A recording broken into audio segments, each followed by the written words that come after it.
buenos días, doctora Raquel Suárez. Nosotros le vamos a explicar sobre la unidad 5, el Bajo Imperio. Los integrantes de mi grupo son Jimmy Montesinos Arizpe, Norberto Yabadire Áñez, Tamara Sánchez Justiniano, Claudia Vanessa Camacho y Fabiola Ana Chávez. Le cedo la palabra a mi compañero Jimmy Montesinos Arizpe. Buenas noches, licenciada. A mi grupo le ha tocado exponer la unidad 5. Yo le voy a explicar los dos primeros puntos, que es la transformación del imperio constitucional en la monarquía absoluta. Entre las principales causas y acontecimientos encontramos la ampliación de las fronteras hasta los confines del mundo conocido, llegando a dominar España, Grecia, Egipto y otras partes de África, dificultándose el gobierno. Las influencias de las ideas egipcias de absolutismo monárquico, invasión de los bárbaros, división de hecho del imperio desde la muerte de Alejandro Severo, división del imperio con los hijos de Teodosio, Arcadio en el oriente. El imperio del oriente concluye en 1453 con la toma de Constantinopla por los turcos y el occidente en 1476, invadido por los bárbaros. Bajo el imperio, en la actualidad se puede tomar algo referente que se basa en las normas, leyes. En Bolivia serían las que están sometidas todos los bolivianos o extranjeros que se encuentren en el territorio boliviano. El punto 2 sería la organización política. En el Bajo Imperio empieza desde el emperador y la corte, fueron las autoridades máximas. El cargo del emperador era vitalicio y luego hereditario. En la actualidad, Bolivia consta con 4 órganos: el órgano ejecutivo, judicial, legislativo, electoral. En los dos puntos anteriores se tiene referencia al órgano ejecutivo, que es el presidente o presidenta, vicepresidente o vicepresidenta y los ministerios, que igual tienen un trabajo que dura 5 años. Después sería en el Bajo Imperio, los otros puntos, es la corte, que está constituida por el funcionario del emperador, las funciones del Senado, importancia. La división de Roma también se dividió en el Senado. Posteriormente el Senado parecía un simple consejo municipal, el ejército constituido por mercenarios, esclavos y extranjeros, grandes impuestos, y nace el colonato, clase intermedia entre esclavos y libres. Los otros puntos sería el órgano judicial, que es el Tribunal Supremo de Justicia, que es de los jueces. El órgano legislativo es la Cámara de Diputados y Senadores, en actualidad, que se encargan de aprobar las leyes. Y el órgano electoral, que es el Tribunal Supremo Electoral, los juzgados electorales y otros. Muy buenos días, doctora. Mi nombre es Norberto Yabadire Áñez. Organización política. La organización política estaba conformada por el emperador y la corte, que eran las autoridades máximas para ese tiempo. El cargo del emperador era hereditario y vitalicio. La corte estaba constituida por los mismos funcionarios del emperador. Las funciones del Senado se limitaron simplemente a aprobar resoluciones del emperador.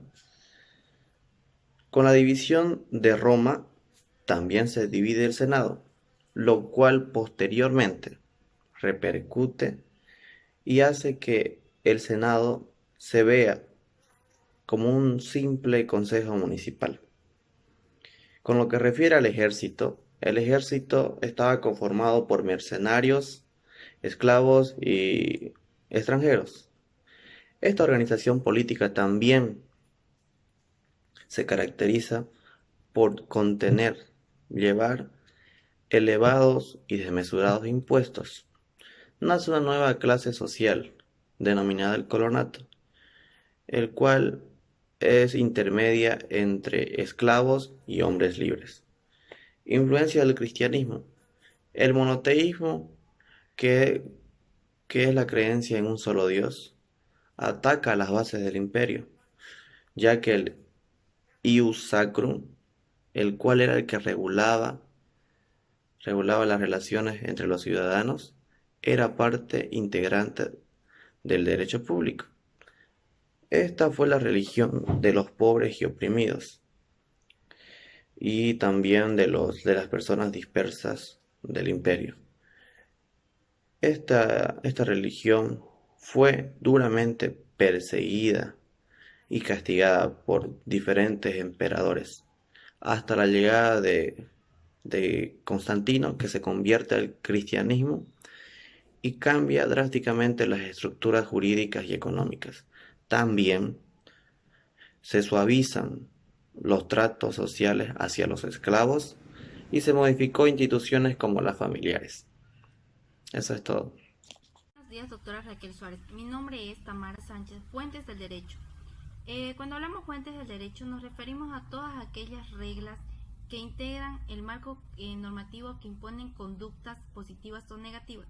Codificación prejustiniana. El 1 de agosto del año 527, Justiniano fue el emperador de Roma, del Oriente e Imperio, que emprendió una nueva codificación donde recopilaban tanto como el Código Gregoriano como el Teodosiano. El Código Gregoriano es una compilación de leyes privadas que incluyen desde Séptimo Severo hasta los Dioclecianos desde el año 196 hasta el año 295.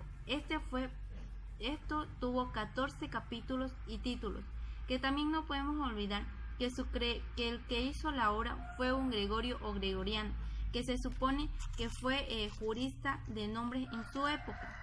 Podemos ver que el Código Hermogeniano igual es una ley que recopila desde los Dioclecianos hasta los Valentinos, desde el año 295 hasta el año 365. A pesar de la recopilación privada, se le da un rótulo de extraoficial, el Código Teodosiano. Este Código Teodosiano fue una compilación jurídica pública de los tiempos del emperador Diocleciano. Esta recopilación se pone inmediatamente en vigencia en el Imperio Oriente. Luego, más tarde, posterior, se promulga en el Occidente. Muchas gracias, licenciada. Le cedo la palabra a mi compañera Claudia Vanessa Camacho. Buenas tardes, soy Claudia Vanessa Camacho Áñez. Me toca exponer los puntos, la legislación romano-bárbara, el edicto de Teodorico, ¿ya? Y el brevario de Alarico. ¿Ya? La legislación romano-bárbara, ¿ya? Son las que se respetan las leyes, los vencidos y se mantiene la organización judicial, ¿ya? Y sus leyes. Esto lleva a que haya una doble legislación para los romanos, para los bárbaros. En las regiones de Hispania, Italia y las Galias se respetó la cultura de derechos de Roma. Las codificaciones romanos-bárbaras era una mezcla de leyes romanas y costumbres germanas. Las principales leyes romanas bárbaras fueron el edicto de Teodorico, el brevario de Alarico y la ley romana de los Borgoñones. Edicto de Teodorico. Es la única que rige, ¿ya?, para los romanos y bárbaros.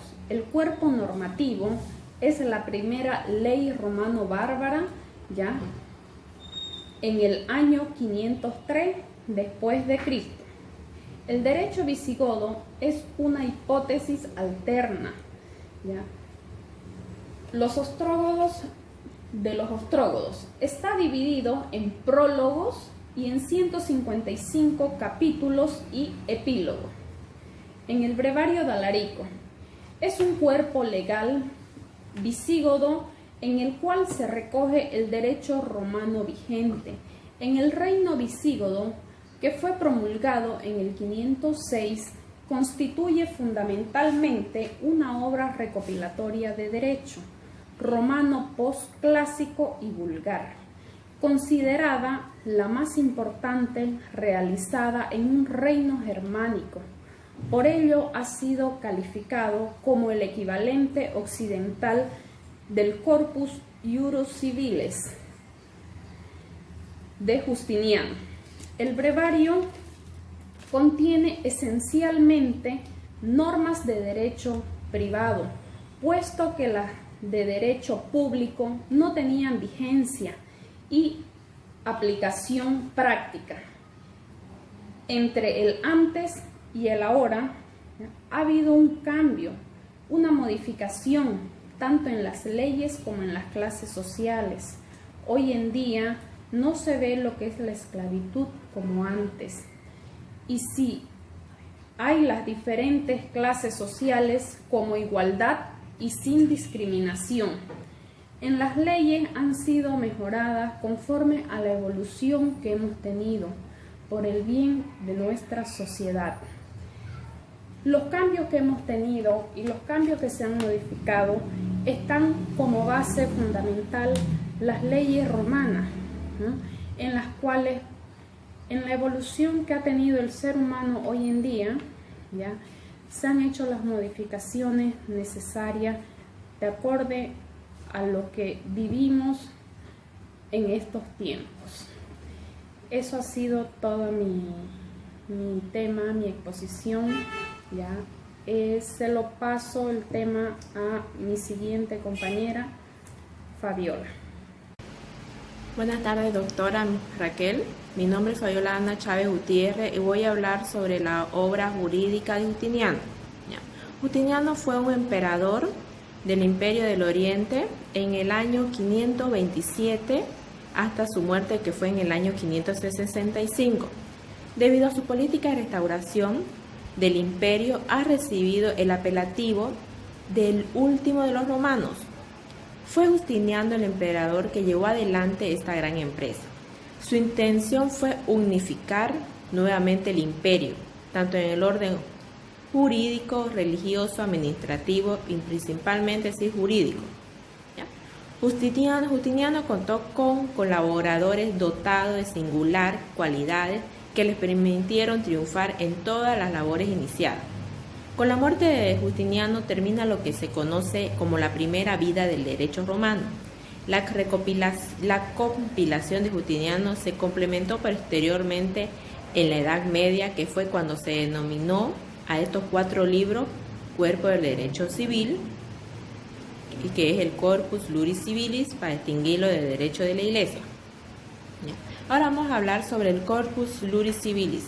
Estos tres libros, digestos, códigos y las instituciones constituían las fuentes principales, aunque no las únicas, por el conocimiento del derecho de los romanos, ya que la actividad legislativa de Justiniano no concluyó. Ahora vamos a hablar sobre el código. El código está dividido en 12 libros, que son: el primer libro habla sobre el derecho eclesiástico, fuentes del derecho y los oficios de los funcionarios imperiales.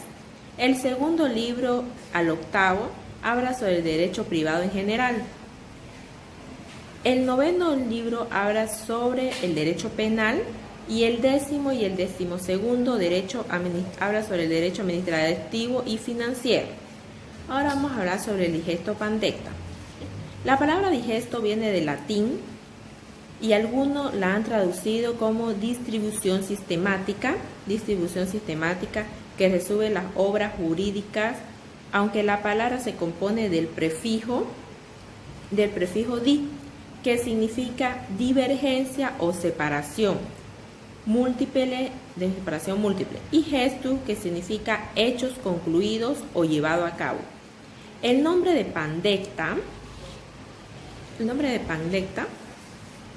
se compone al adjetivo pan, que significa yo recibo, y el sufijo te, que significa agente. Pues bien, el digesto era una colección de citas, párrafos numerados. El digesto Pandecta, de los 50 libros que lo compone cada uno, se divide en 7 partes. El digesto Pandecta contiene miles de extractos como Jactiano, Codicio, Mojoniano y Paulo. Ahora vamos a hablar sobre las instituciones e institutas, ¿ya? Las instituciones jurídicas directamente las Pandecta, reemplazando directamente las obras utilizadas por entonces, especialmente por las institutas de Gallo. Las institutas se basaron en obra. Las institutas es un tratado elemental de hecho destinado a la enseñanza elegida, a la juventud que debía de estudiar leyes.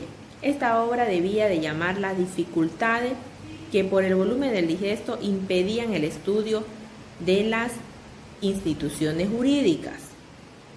Institutas Justinianas Institutiones. Esta obra se divide en 4 idiomas y esta a su vez se subdivide en títulos que indican la materia tratada, ¿ya? Las instituciones, ¿ya?, contenían 4 libros. El primer libro hablaba sobre el derecho y su división de las personas. El segundo libro hablaba de las cosas, su división y los modos de adquirir la propiedad, los derechos reales sobre la cosa ajena y los testamentos como medio de adquirir el dominio. El tercer libro hablaba sobre los principios que rigen la sucesión, ab instatato, las obligaciones y los contratos. Y el libro cuarto habla sobre las acciones y los juicios públicos que inician por la comisión de algún delito público. Ahora voy a hablar sobre las novelas, ¿ya? Su significado de las novelas viene de novalle constituciones. Nous, que significa nuevo, joven, reciente, y nevo, que significa nuevo. Gracias.